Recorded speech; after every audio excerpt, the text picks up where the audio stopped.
नमस्कार, मैं हूं अंजलि और आप देख रहे हैं डीबीएस टीवी। तो चलिए शुरुआत करते हैं आज की प्रमुख खबर। खून में अपने रवानी भी नहीं मांगोगे, मेरे मिट्टी के घरौंदों पे बरसने वालों, मैं जो गरजूंगा तो पानी भी नहीं मांगोगे। तुझको कितनों का लहू चाहिए अर्ज़े वतन, कितनी आंखों से कलेजा तेरा ठंडा होगा। मैं कल आया तो मीडिया के साथियों ने एयरपोर्ट पे पूछा कि नीतीश जी के बारे में आप क्या कहेंगे। हमने कहा आजकल बिहार में भोजपुरी का एक गाना बहुत बज रहा है कि छन छन बदले तोहरे मिजाज रजऊ। क्या पता फिर उनका मिजाज कब बदल जाए। ऐसी आहट दिल्ली के गलियारों में मिलती भी रहती है, खबरें उड़ती भी रहती हैं। हम उन खबरों का इंतजार करेंगे। आपको धर्म की अफीम सुंघा करके, आपको नफरत की अफीम सुंघा करके, आपके आटा, चावल, दूध, दही, पनीर, छाछ, लस्सी, यहां तक कि कफन तक पर टैक्स लगा दिया है और आपको पता तक नहीं है। उधर अमेरिका से हमारे बेटों को बेड़ी और हथकड़ी लगा करके देश में भेजा जा रहा है और देश के प्रधानमंत्री नमस्ते ट्रंप का नारा लगा रहे हैं। हमारी दिक्कत क्या है कि हम सिर्फ चुनावी टाइम में चुनाव लड़ते हैं। जब टिकट मांगने का मौका आता है तब हम नई सदरी और नया कुर्ता पजामा निकालते हैं। वो अब हमको बांट रहे हैं सर्टिफिकेट गद्दारी का। उनके इरादे खतरनाक हैं, क्योंकि पूरा सिस्टम, पूरा तंत्र उनके साथ है, इसलिए बहुत सारी जगहों पर सफल होते हुए भी दिख रहे हैं। इसलिए हमारा आपका दायित्व तो बहुत बढ़ जाता है। यहां मंच पर सैकड़ों की तादाद में पदाधिकारी और नेता बैठे हैं। मेरा मानना है कि मंच पर मौजूद लोग ही अगर आज से एकजुट होकर के ये सोच लें कि हमें नफरत वाली ताकतों के खिलाफ आज से लड़ाई शुरू करनी है। हमारी दिक्कत क्या है कि हम सिर्फ चुनावी टाइम में चुनाव लड़ते हैं। जब टिकट मांगने का मौका आता है तब हम नई सदरी और नया कुर्ता पजामा निकालते हैं। सही है कि नहीं? चुनाव पूरे 5 साल लड़ना पड़ेगा, नफरत के खिलाफ पूरे 5 साल लड़ना पड़ेगा। वो नफरत को फैलाने के इतने असंख्य हथियार हैं उनके पास। हम आप यहां भाषण कर रहे हैं, उनका पूरा एक आईटी सेल बैठा है। आपके कौन से बयान को कहां काट करके कहां पहुंचा दिया जाएगा आपको पता भी नहीं चलेगा। इस देश में तकरीबन 350 मिलियन लोग हैं जो फेसबुक यूज करते हैं, 450 मिलियन लोग हैं जो यूट्यूब यूज करते हैं, इंस्टाग्राम यूज करते हैं, और तकरीबन 563 मिलियन लोग हैं जो व्हाट्सएप यूज करते हैं। हमको आपको पता ही नहीं है कि सोशल मीडिया का कैसा दुरुपयोग करके आपके खिलाफ प्रोपेगेंडा चलाया जा रहा है, और हम अपनी दुनिया में मगन होकर के हमें लगता है कि नहीं, संविधान भी सुरक्षित है, लोकतंत्र भी सुरक्षित है, देश भी सुरक्षित है। उधर अमेरिका से हमारे बेटों को बेड़ी और हथकड़ी लगा करके देश में भेजा जा रहा है और देश के प्रधानमंत्री नमस्ते ट्रंप का नारा लगा रहे हैं। हालात वैसे नहीं है जैसा आप समझते हैं। राहुल गांधी जी अपने भाषणों में हमेशा एक बात कहते हैं कि जब जेब कतरे को आपकी जेब काटनी होती है तो पहले आपका ध्यान भटकाता है और फिर आपकी जेब काट लेता है। इसी तरह इस सरकार ने किया है। आपको धर्म की अफीम सुंघा करके, आपको नफरत की अफीम सुंघा करके, आपके आटा, चावल, दूध, दही, पनीर, छाछ, लस्सी, यहां तक कि कफन तक पर टैक्स लगा दिया है और आपको पता तक नहीं है। खतरा बहुत बड़ा है। इसलिए मैं पूरे बिहार के लोगों से, मैं खुद लंबा सा सफर तय करके कई कार्यक्रम इधर उधर करके मुझे लगा कि नहीं, मुझे जाना है और अल्पसंख्यक विभाग के विशेष तौर से पदाधिकारियों से बातचीत करनी है। ये जो पूरा इलाका है ये बहुत उपजाऊ है और कांग्रेस की विचारधारा के लिए बहुत मुफीद इलाका है, क्योंकि ये गांधी का इलाका है, ये गोडसे का इलाका नहीं है। इसलिए अगर आप सबने प्रण लिया, किसी ने कहा है कि शेर जब तक अपनी कहानियां लिखना खुद नहीं सीखेंगे तब तक शिकारी अपनी कहानियों में खुद को महान बताते रहेंगे। जनता के विरोध में सारे काम किए जा रहे हैं और मैंडेट क्योंकि उनके पास है। और इन दिनों लोकसभा चुनाव के बाद जो थोड़ा सा नरमी आई थी, हरियाणा और महाराष्ट्र 2 राज्य जीत गए, तो मनोबल इतना बढ़ गया है कि डॉक्टर बाबा साहब अंबेडकर के खिलाफ देश की संसद में ऐसी भाषा का इस्तेमाल कर रहे हैं जो अहंकार में डूबी हुई है।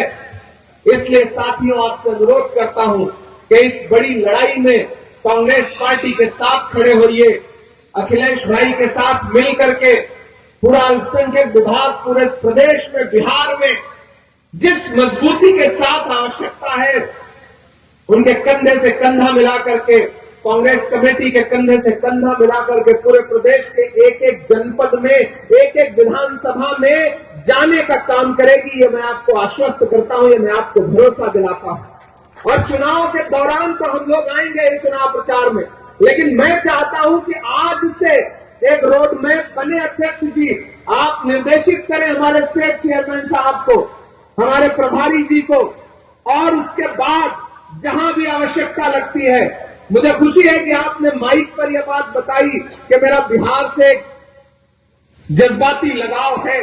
इसमें कोई दो राय नहीं कि बिहार से मुझे जज्बाती लगाव है।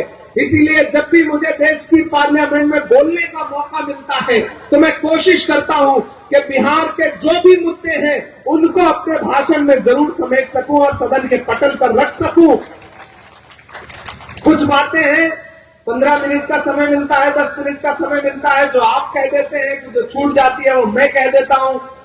यही एकजुटता तो हमें आगे ले जाएगी। इसी एकजुटता की तो आवश्यकता है और इसी एकजुटता को अपनाने की जरूरत यहां चंपारण के हमारे लोकल नेताओं को भी है कि आप अपनी दुनिया में मगन बने बैठे रहिए, लेकिन अंततोगत्वा एक वोट से भी अगर सत्ताधारी लोग जीत जा रहे हैं तो हार है। उसी देश की पार्लियामेंट में जो 48 वोट से, सिर्फ 48 वोट से चुनाव जीत के सांसद बन के आया है वो भी बैठता है, और हमारा एक सांसद है जो 10.5 लाख वोट से असम से जीत के आया है वो भी बैठता है। तो जीत है और हार है, और लोकतंत्र नंबर का खेल है। चुनावी प्रणाली जो है वो नंबर का खेल है, कितने सर, कितने मतदाता, कितने वोट। तो इस गणित में आपको गुणा गणित को बिठाना पड़ेगा। अपना ईगो, अपना जबरदस्ती का जो एक ईगो है उसको किनारे रख करके संगठन कैसे मजबूत हो, इसके लिए हम सारे लोगों को काम करना पड़ेगा। कोई दूध का धुला नहीं है। हम सब में से कोई बहुत राजनीतिक तौर पर कोई बहुत बड़े दिल का हो सकता है, सारे लोग होता है कि नहीं होते, लेकिन जब राजनीतिक नतीजों का दौर आ रहा है तो फिर लोगों को स्पेस दीजिए, लोगों को साथ जोड़िए, एकजुट करके साथ लेकर के चलिए। और पूरे बिहार में मैं उस आहट को महसूस कर रहा हूं अध्यक्ष जी। पटना से उतर करके यहां तक आते हुए, यहां मीडिया के साथी मौजूद हैं, कल शाम से लेकर के अब तक जितना मैंने इनसे बात किया है, मैं ये महसूस कर रहा हूं कि बीपीएससी के जो छात्र हैं, नौजवान, पेपर लीक की शिकायत करने के लिए जब सरकार की चौखट पर गए तो उनके पीठ पर जो लाठियां बरसी हैं उसका जख्म अभी सूखा नहीं है। वो तैयार है इस बात का बदला लेने के लिए। मैं जिस इलाके में खड़ा हूं ये गन्ना किसानों का इलाका है, और किस तरह से उनकी फसल को बर्बाद किया जा रहा है, किस तरह से उनको न्याय नहीं दिया जा रहा है। यहाँ का किसान इस बात से नाराज है। कीमत तो बहुत बढ़ गई शहरों में धान की, लेकिन बिना न हो सकी बेटी किसान की। मौका मिला तो लोगों ने कुर्सी के वास्ते, मौका मिला तो लोगों ने कुर्सी के वास्ते तस्वीर ही बिगाड़ दी हिंदुस्तान की। इस देश का किसान और खासतौर से बिहार का किसान आज तक नहीं भूला है कि किस तरह एमएसपी की लीगल गारंटी मांगते हुए 700 जवानों को, किसानों को अपनी शहादत देनी पड़ी। तब सेंटर की सरकार को यह एहसास हुआ कि वो जो कृषि कानून लाए थे वो काले हैं, और उनको बदलने के लिए नरेंद्र मोदी जी तैयार हुए। इतनी कुर्बानी तो एक साथ जलियांवाला बाग में अंग्रेजों ने भी नहीं ली थी जितना इस सरकार ने किसानों की कुर्बानी ली है। तुझको कितनों का लहू चाहिए अर्ज़े वतन, कितनी आंखों से कलेजा तेरा ठंडा होगा। ये किसान विरोधी सरकार है, ये नौजवान विरोधी सरकार है।